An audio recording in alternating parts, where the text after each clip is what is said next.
El hundimiento del Titanic en aquella noche que iba del 14 al 15 de abril de 1912 debe ser uno de los acontecimientos más emblemáticos del siglo XX.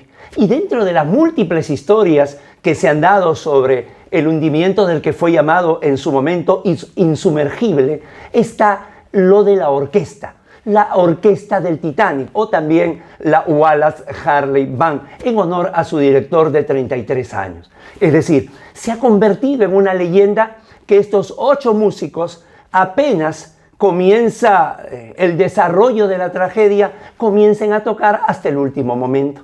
Y, sin embargo, este solo hecho, que luego ha sido narrado por los sobrevivientes y luego multiplicado en diferentes obras, tiene una serie de interpretaciones. Para algunos representa el rescate del estoicismo, ¿no?, de la lucha y el sacrificio. Para otros no. Para otros resulta más bien ser la muestra del sacrificio por el trabajo, de que no importan las circunstancias, pero si yo me comprometí a hacer una cosa, la hago hasta el final. Hay otros que inclusive le dan una connotación totalmente distinta y dicen, no, eso de ahí es un queimportismo, es decir, la resignación. En vez de ayudar a los más desvalidos, entonces hago lo más fácil, que es seguir tocando. Y por último, ha sido también interpretado como que la música, hasta en las peores circunstancias, resulta ser un bálsamo para la humanidad. Estas múltiples interpretaciones que se dan con respecto a un hecho, también se dan en el derecho. Soy Guido Aguila Grados y esta es una nueva entrega de Tribuna Constitucional. Interpretación auténtica de la Constitución. No olvide suscribirse y al final, si así le considera, darle like y compartirlo. Sean todos bienvenidos.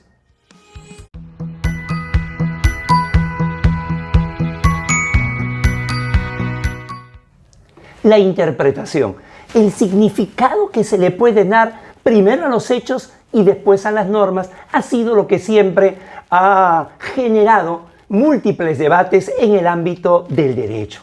Si ya en lo civil, en lo penal, en lo laboral, donde las leyes difícilmente van a mostrar lagunas y mucho menos vacíos, hay dificultad de interpretación, en el ámbito constitucional esto se multiplica a la enésima potencia. Debido a, como hemos dicho muchas veces en el canal, la Constitución tiene una conformación porosa, incompleta, imprecisa, llena de declaraciones o de conceptos jurídicos indeterminados. Por ello, seguramente, la necesidad de que, al haber esa famosa sociedad abierta de los intérpretes constitucionales, como lo ha llamado algún autor, la necesidad de establecer un supremo intérprete de la Constitución. Y la pregunta que nos hacemos, ¿es posible una interpretación auténtica de la Constitución? La interrogante nos la dejaron en el canal. Y claro, alguien podría decir entonces, era una pregunta para ser respondida en Tribuna Te Responde. Sin embargo, Tribuna Te Responde son microprogramas con una duración máxima de 3 minutos. Y nos parece que acá la respuesta nos va a llevar algún tiempo más. Y empezamos a contestarla con 2 cuestiones previas. La primera, ¿qué cosa es una interpretación auténtica? ¿A qué cosa llamamos interpretación auténtica? Llamamos interpretación auténtica aquella hermenéutica, aquel ejercicio que es realizado por el propio órgano creador de la norma. Es decir, la interpretación auténtica de una ley orgánica la haría el Congreso. La interpretación auténtica de un decreto supremo la haría el Poder Ejecutivo. Y entonces, cuando decimos eso, ¿no?, la pregunta cae, ¿es posible una interpretación auténtica de la Constitución? Pero esto es, digamos, la primera cuestión previa. La segunda, ¿está bien el llamar interpretación auténtica? A nuestro criterio no, porque el señalar que la interpretación que realiza el órgano creador de la norma es una interpretación auténtica, ya de por sí, con su solo rótulo, con su solo cartel, se impone al resto de interpretaciones. Porque, a ver, ¿quién puede competir contra una interpretación auténtica? Porque si hay una interpretación auténtica, las otras podrían considerarse no auténticas, apócrifas, siempre van a parecer debilitadas siempre van a empalidecer al lado de una interpretación auténtica. Sería mejor, en todo caso, llamarla interpretación oficial o, si se quiere, interpretación creadora, porque es el creador de la norma quien va a interpretar y que seguramente va a señalar su motivación. Empero, acá mismo, ¿no?, nos realizamos dentro de este mismo acápite una nueva pregunta. ¿Acaso la interpretación más importante es la que da el creador o es la que da el destinatario, el aplicador? ¿No? De tal manera que, sabiendo primero que la interpretación auténtica es aquella interpretación que realiza el órgano creador de la norma, y segundo, habiendo manifestado que ese nomen juris, esa nomenclatura nos parece inadecuada, porque es colocarse inmediatamente en una posición ut supra con respecto a otro tipo de interpretaciones. Máxime si es de la Constitución, habría que revisar en ese sentido. Entonces la pregunta, ahora sí, ¿hay una interpretación auténtica de la Constitución?